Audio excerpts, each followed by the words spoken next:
So the reason why I made the title called, Should Bungie Make Destiny 3 is because that was something that was just going all over the place on the internet, where people were throwing that everywhere because it was connecting with the Destiny Content Vault, because that started as a topic as well, because Bungie was talking about how they're going to be vaulting the Tangled Shore and the Forsaken campaign, and that led to a lot of people being for it, being whatever towards it, being super against it, like all over the place. It just was like a lot of talk about it. And that's kind of why I want to make a video on this again, because I did talk about the DCV back then, but I just want to explain where my thoughts are when it comes to the DCV. Personally, when it comes to the DCV, I do understand why it's there. They've explained it for developing reasons, that it's to ensure that updating is a lot easier. There's not too much strain on the game. The game size is not super big. You know, so many other reasons when it comes to a technical level of why they're doing it. And they even made it clear that the Destiny content, the Destiny Content Vault is called Destiny Content Vault and not deleting Destiny content, is mainly because it's a vault where they could change it, whatever that they put in there, they can change it, make it look better, give a new coat of paint, upgrade it, whatever.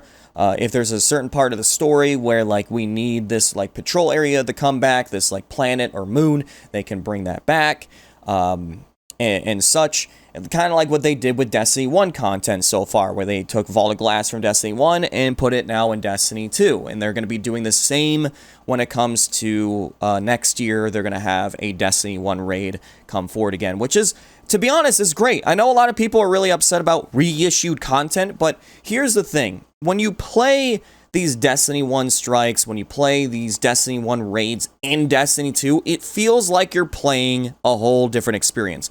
Granted, though, they shouldn't charge us, and have they? No. So, you know, I'm not going to complain. I'm actually really happy we got the Cosmic Drone back, and all the strikes, because every single one of them I enjoyed.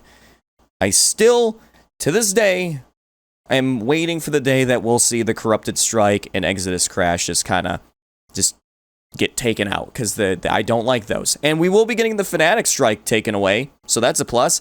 But the sad truth is we are also losing the Broodmother Strike, which is actually a strike that I enjoy, personally. And we will also be seeing, obviously, a amazing story that, in my opinion, nothing has really done better other than Taken King, which is the Forsaken campaign. It was phenomenal. I really enjoyed it. There was so much to do. It sucks that it's going away. But, yes, not many people are playing it, which I'll go into that later. But, yeah, when it comes to the DCV, I understand why it's there. I do like things about it because we get stuff from Destiny 1 for free into Destiny 2, and Destiny 2 content that also was in the DCV to be, you know, changed and given a new coat of paint and brought back too. Kind of like what they're going to be doing with 2 PvP maps inside of, well, after Witch Queen, actually. But, yeah, so, but here's the thing. Still, there's criticisms, okay? And I'm going to make that a giant emphasis again. Criticism! Because toxic negativity and positivity, yes, positivity is a thing. Toxic negativity are the people who just constantly cry and whine and don't actually give any sort of criticism with any meat to it. It's just a bone. They're throwing a bone at you, and you're like, but why do you feel this way? Like, can you give a reason? Like, is there maybe a reason to this other than I hate Bungie? And then there's toxic positivity, where they act like there's meat to their statement, but instead they're just telling you to shut up, yelling over you. Those are those people that will yell over you just when you're just calmly talking, telling your feelings, and they're like, nope, you're wrong, you're wrong, you're wrong, I'm right, you're wrong.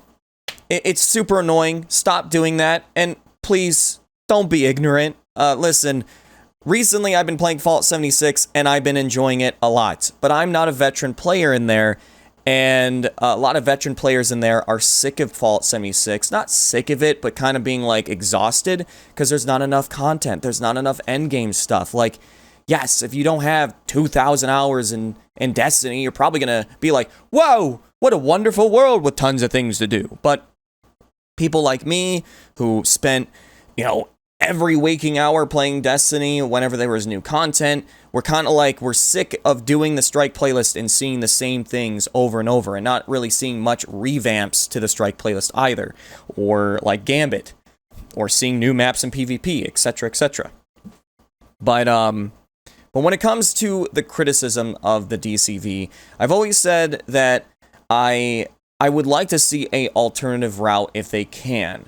What I mean by this is that, yes, they kind of updated their engine, but it was more towards, like, a few little things, not where it's, like, a revamp like what 343 did. And I use them as an example because both Bungie and 343 use the same engine, or were using the same engine from the ground up, which is the Blam engine that was used for Halo. And when 343 tried to make Halo 5, they ran into the problem where the game size was way too big. Updates, I mean, oh my goodness, you could play about Call of Duty having the same problem. This had the same problem. They would make an update with like 2 new things, like a better, like less bugs for like a few things, and the update would be like 20 gigabytes. What? But there was also the issue where they would make a lot of things on a area, and the engine would not be able to handle it. You would see even frame rate dips to the point where you were looking at GIFs. I kid you not, you would be looking at almost GIFs across the map in like a campaign mission or something. And that was actually one of the reasons why also, like, in Warzone, they copy and pasted a lot of scenery, like, as in, like, the bases and stuff. So then it was a lot more, less strain on the engine. And honestly, I'm okay with that as long as, like, there's not too much stuff on the files and stuff, whatever. Like, it's fine, depending on what they're using and like how they use it, of course. But with Halo Infinite, they made this slip space engine. Throughout the years that they were making Halo Infinite or going towards there, they announced a brand new engine that does have some fundamentals obviously still intact, like the physics of Halo is still there in its glory. But they made a new engine to ensure that they can modernize what their visions are for Halo and its future. Destiny, that's where I'm kind of like, maybe that's the best move for them to go next, is instead of being like, well, let's just kind of remove things here and there, blah, blah, blah, to make balancing easier, why don't they just take the time to invest instead of making Destiny 3, because this is why I was like, oh my goodness, we don't need a Destiny 3, because if it's running on the same engine, we're going to run into the same problem. If anything, they should just invest into a brand new engine, and they could do where they take the engine and push it into Destiny 2, where Destiny removes the number and it just is Destiny Universe or something like that. Like, they don't have to make a Destiny 3 per se. That's my take on it, because I do not like the DCV, at least the way that it's been for a while, and here's why. Beyond Light is the prime example. I was somebody that was like, okay, I get why it's there. We'll see a lot of content being thrown at us to replace this. But Beyond Light happened, and we didn't see as much being introduced throughout this year compared to what was taken away. And now that they're taking another thing away with adding Witch Queen, a lot of people are just putting on their tinfoil hats and saying, well, it's because we're going to get a lot of content this time. But my take is that because they're still running into the issue that they don't have enough people still to work on content, and their studio's not done, which they've openly said, and I told them, we're going to have to give them, sadly, some breathing room ever since they left Activision to try and get back to that point where they're able to make Forsaken size content, because, reminder, they used 2 studios, themselves and Activision's studio, to make Forsaken, and that was a phenomenal expansion, and that's kind of how we want our content going forward. Even the seasonal content was pretty good, other than the Gambit one, but at least there was content in there. There was new raids, like the raid layers. So we had technically 3 raids within that period of time of Forsaken being released, and till before like the next expansion.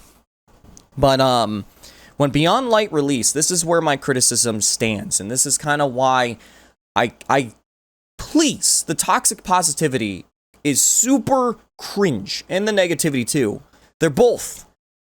Listen to what I'm about to say. Beyond Light was $40. Forsaken was $40. Luke Smith went on a live stream and openly said, lower your expectations with Beyond Light. $40, please. Why not lower the price tag then for us?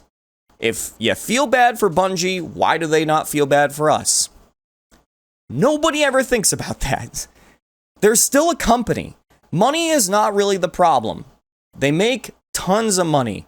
I know they do, out of even just the cash shop.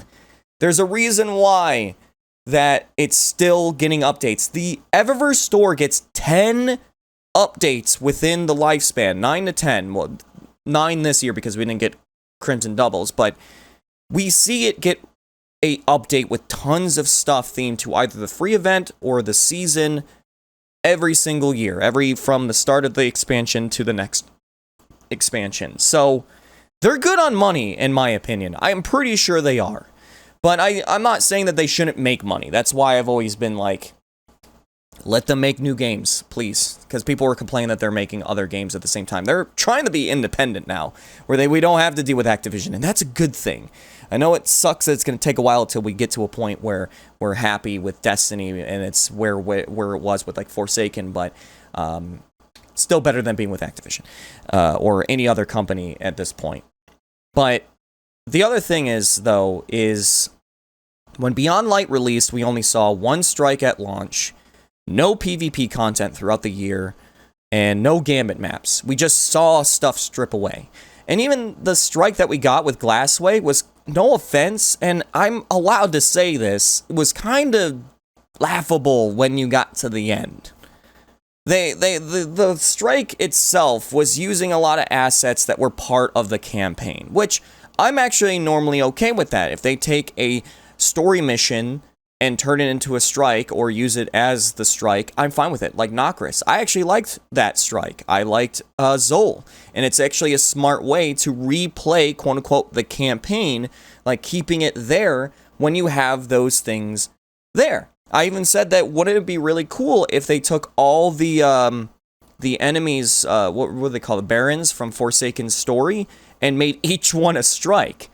That would be like, what was it? How many Barons were there? Like 6 or something? But yeah, you get the point. There would be a lot of them. Even if they turned like 3 of them into that. Except for the Fanatic. That one was awful. But they were using a lot of areas that were tied to the patrol. And that's kind of how Beyond Light Strike was. I mean, heck, at the end, where I was like, I had to kind of sigh on the idea. Even though I do like the boss fight, which is funny. We got a Hydra. That's just a Hydra. And then we have Bellman, which is a funny name. I like Bellman. But Bellman is a DCV boss from Eater Worlds. It's literally the Eater Worlds boss shrunken down. That's where I was like, wow, that's our Beyond Light Strike.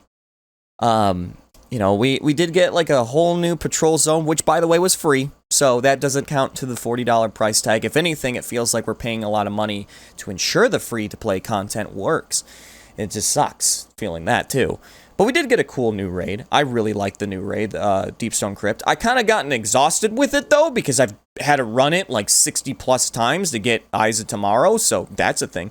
But regardless, though, the content that was supplied didn't really feel good. And it didn't throughout this whole year. Every single time I've been pretty disappointed. But that's kind of why I'm looking to see the future. Because what did they announce recently? That I feel like a lot of people forgot. Dungeon/raid every season. That's great. But here's the thing though. Does that mean we're not going to get any strikes, no PvP content, no Gambit maps like every other season? Well, as of right now, we know for a fact that we are going to get some kind of PvP content. Very small amounts, like 2 Destiny 2 reprised maps, 1 Destiny 1 map, and 1 brand new map. But they did say that they're looking to have a more consistent schedule for PvP content in the coming years, which is good. The point is that I have a lot of faith in the future, but I still have criticism just in case if they go full on corporate. These things are important. They're still companies. Everyone can fall from grace. They can be the best company in the world, but do something awful.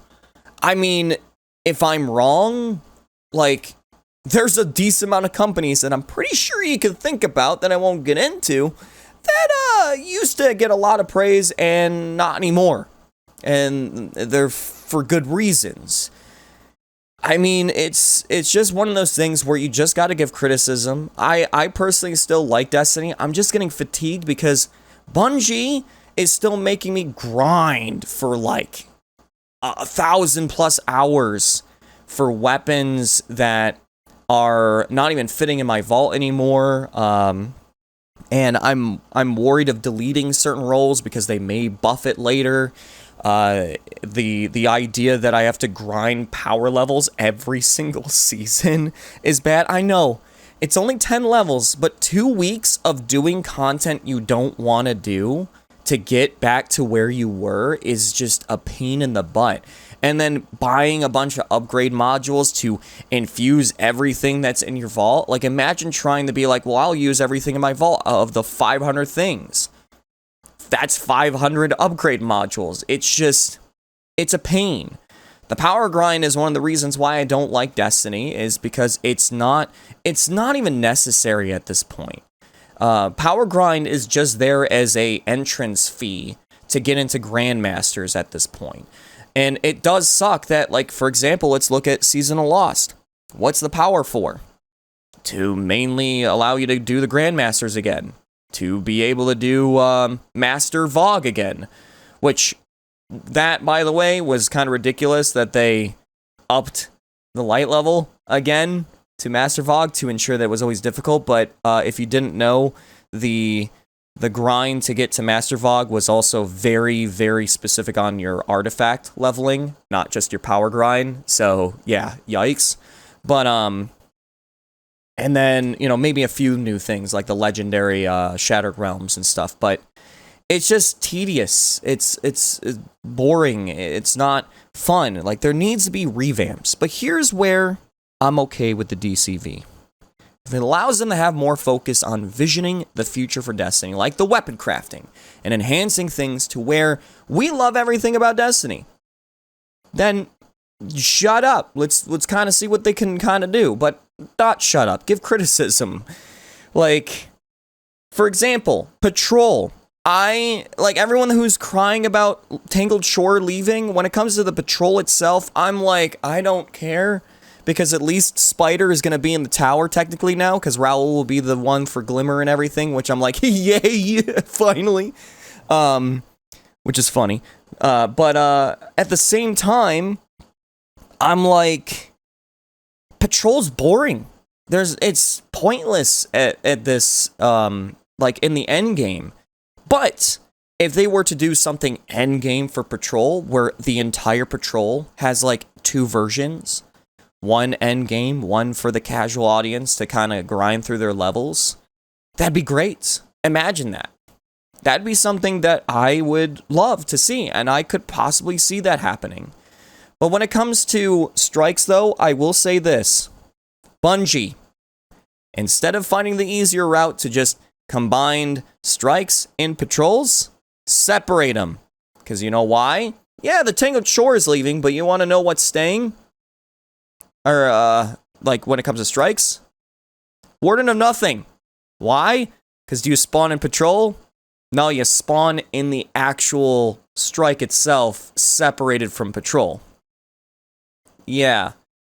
So, they just kind of played themselves on that to confirm that they can separate, Patrol and strikes, and that would ensure that strikes stay if they're fan favorites. Please make that a regular thing, Bungie. Please, because it does suck to see some of these strikes disappear that were actually very fun to play, and they have to go because the Patrol has to go.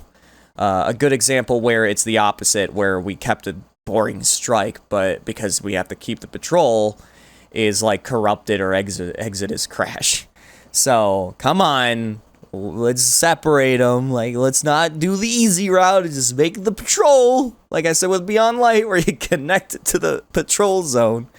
Because I don't want to see some of these amazing strikes disappear. Like, it's funny enough that I would like Glassway a lot more if it wasn't connected to patrol and it was a new area and stuff like that. Because, again, the boss fight's pretty fun. Chaotic, but I don't know. But regardless, that's my my thoughts on the DCV. I know it's necessary, but to just be like, yeah, this is fine. One thing you gotta understand too is that if you don't give criticism, the scariest thing is not what Bungie's gonna do, it's what other companies will do. They're gonna just look at it and be like, wow, they just deleted content that they paid for. So let's do that. No, that's not, no. No. Oh, actually, before I end the video, I completely forgot. To those toxic positivity comments where we can't give criticism, those people who are saying, when's the last time you played the Forsaken campaign? Are you seriously crying about it when nobody's playing? Is that the player's fault or the game's fault? I laugh about that comment because it's always the game's fault if it's not entertaining. It's no different why you would probably not play this or that in a game. It's not worth your time. It's not entertaining, etc. Like, is it my fault for not going to see a movie that was absolute garbage? No. The reason why we never replayed the Forsaken story is because it is. Even though it's a great story, it's a waste of your time in the grind of a looter shooter. But imagine if they took the campaign and gave it a new coat of paint for legendary versions, where it acted like a strike playlist, where the story missions maybe change a little bit, the enemies change, there's champions, you can get adept weapons that are tied to patrol of those areas. Imagine that kind of stuff. Again, now do you understand what I mean by that? Because I don't like that response. Nobody plays the campaign, so just delete it. That's your fault. No. One of the things I actually liked in Destiny 1 that they were kind of doing, it wasn't perfect yet, but do you remember the daily story mission playlist? Do you remember that? Where they would you would just go into it and it was match made or whatever, I think. You go into a random story mission and it would have modifiers and you could get some like strike loot-esque stuff like materials and whatever that made it worthwhile. But it was still not great when it came to the loot. But imagine, just think about it. Forsaken does have, like, you know, the Bygones, which is a weapon that was tied to their patrol zone. What if there was, like, 5 patrol-specific weapons? And there was adept versions that you can only get from the endgame patrol. The, you know, endgame story playlist. That's if you get a story mission that's tied to Forsaken, and it's got modifiers and everything, you have a chance at the end to get adept versions of that patrol weapon. Stuff like that. Oh my god, ideas. But that's kind of why I'm saying, like, don't just say like you don't play it. Why though?